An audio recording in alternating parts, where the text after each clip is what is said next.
رسول پاک علیہ السلام کو تکلیف پہنچتی ہے، اہل بیت کو تکلیف پہنچے تو سرکار کو تکلیف پہنچتی ہے۔ وہ امتی بڑا بدبخت ہے جس کی زبان سے اور جس کے ہاتھ سے آپ صلی اللہ علیہ وسلم کی اولاد میں سے کسی کو تکلیف پہنچے اور کوئی اس کا سبب بنے۔ حضرت امام مالک رحمۃ اللہ علیہ 4 اماموں میں سے بڑے امام ہیں۔ جعفر بن سلیمان جو سادات میں سے تھا، اس نے حضرت امام مالک کو کوڑے لگائے تھے۔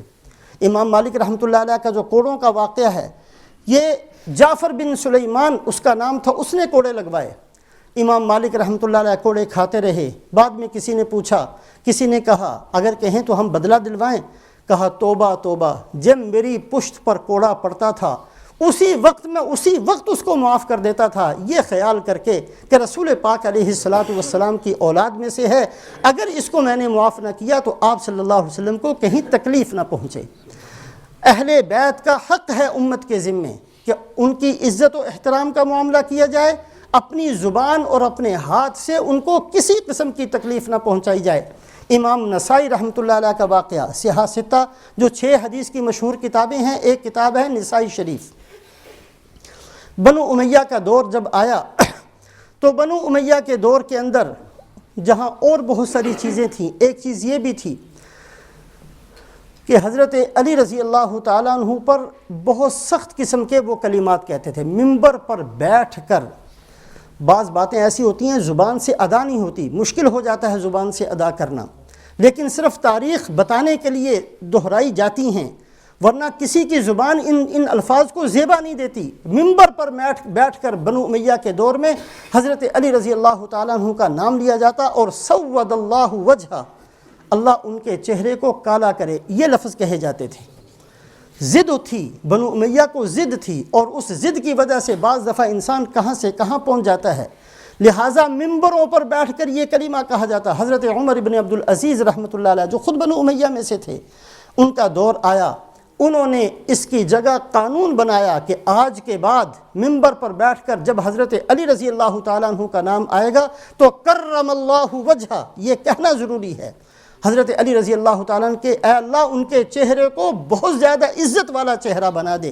یہ سود اللہ وجہہ کے مقابل حضرت عمر بن عبد العزیز رحمۃ اللہ علیہ نے اس قانون کو پاس کیا تھا، اور کسی نے آ کر عمر بن عبد العزیز رحمۃ اللہ علیہ کے سامنے یہ کلمہ کہہ دیا یزید کے بارے میں کہ وہ امیر المؤمنین تھا، تو حضرت عمر بن عبد العزیز نے حکم دیا کہ اس کو 20 درے مارے جائیں، یزید کو امیر المؤمنین جو کہتا ہے اس کو سزا دی جائے۔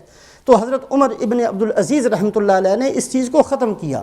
امام نسائی رحمۃ اللہ علیہ کا دور آیا تو اس کے اثرات ابھی موجود تھے۔ امام نسائی رحمۃ اللہ علیہ مصر میں رہا کرتے، پھر اپنا علاقہ چھوڑ کر دمشق میں چلے گئے۔ رملہ جو فلسطین کے اندر جس کو آج کل رام اللہ کہتے ہیں، یہ اصل میں رملہ نام ہے۔ رملہ کے اندر جا کر منبر پر بیٹھ کر حضرت علی رضی اللہ تعالیٰ عنہ کے فضائل کو بیان کیا۔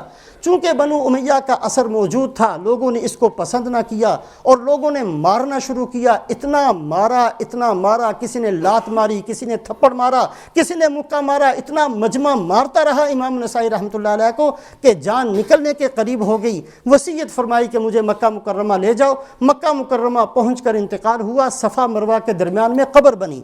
تو بہرحال اہل بیت کے فضائل بہت زیادہ ہیں۔ اہل بیت کا حق ہے امت کے ذمے کہ اپنی زبان سے ان کو بچائے، اپنے ہاتھ سے ان کو بچائے، عزت و احترام کا معاملہ کرے۔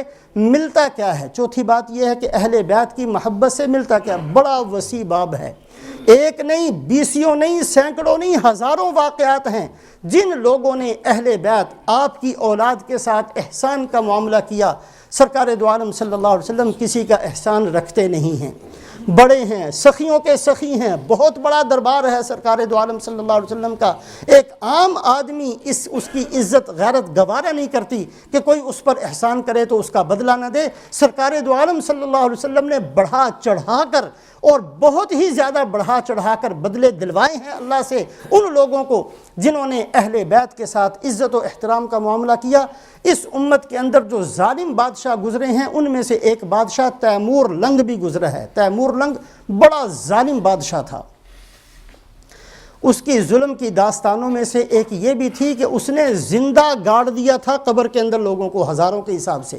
ایسے تو بہت ملیں گے جس نے لوگوں کی گردنیں اڑا دی، ایسے بہت کم ظالم ملیں گے جنہوں نے زندہ ہی درگور کر دیا۔ تیمور لنگ ان ظالم بادشاہوں میں سے تھا۔ جب انتقال کا وقت قریب آیا، نزع کی حالت شروع ہوئی تو صورت بدلنا شروع ہو گئی اور رنگ کالا ہونا شروع ہو گیا۔ صورت بھی بدلنا شروع ہو گئی، رنگ بھی کالا ہونا شروع ہو گیا، اور تھوڑی دیر کے بعد افاقہ ہوا تو پھر دوبارہ صورت بھی ٹھیک ہو گئی، رنگ بھی ٹھیک ہو گیا، اور کہنے لگا کہ ابھی میرے سامنے عذاب والے فرشتے آئے اور بڑی سخت حالت کے اندر تھے، ان کو دیکھتے ہی میری صورت بدلنی شروع ہوئی، میرا رنگ بدلنا شروع ہوا۔ اتنے میں نے دیکھا کہ سرکار دو عالم صلی اللہ علیہ وسلم تشریف لائے، ان فرشتوں کو کہا کہ اس کو چھوڑ دو، اس لیے کہ یہ میری اولاد سے محبت رکھا کرتا تھا۔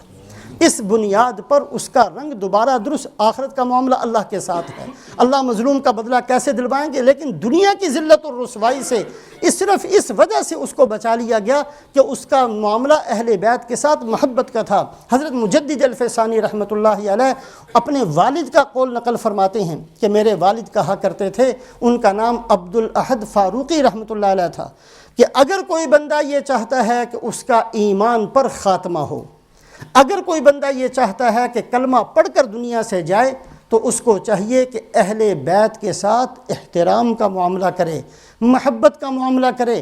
اگر پرانی مسجدیں آج بھی جو پاکستان، ہندوستان، بنگلہ دیش کے اندر موجود ہیں، پرانی مسجدوں کے اندر جا کر دیکھو تو وہاں عام طور پر ایک شعر لکھا ہوتا تھا، الہی بحق بنی فاطمہ کہ بر قول ایما کنی خاتمہ۔ یہ شیخ سعدی رحمۃ اللہ علیہ کا قول اسی قول کی تشریح ہے، یہ شیخ سعدی رحمۃ اللہ علیہ ہی کی بات کی تشریح مجدد الفسانی رحمۃ اللہ علیہ کے والد فرماتے ہیں، عام طور پر یہ لکھا ہوتا تھا، الہی بحق بنی فاطمہ کہ بر قول ایما کنی خاتمہ، اے اللہ بنی فاطمہ، حضرت فاطمہ رضی اللہ تعالیٰ عنہ کی اولاد کی برکت سے میرا خاتمہ ایمان پر مقدر فرما۔ مجدد الفسانی رحمۃ اللہ علیہ فرماتے ہیں کہ جو بندہ بھی یہ چاہتا ہے اس کا خاتمہ ایمان پر ہو جائے، اس کے لیے ضروری ہے کہ اہل بیت کی محبت اپنے دل کے اندر رکھے۔ اس کے علاوہ ایک نہیں 20 واقعات ہیں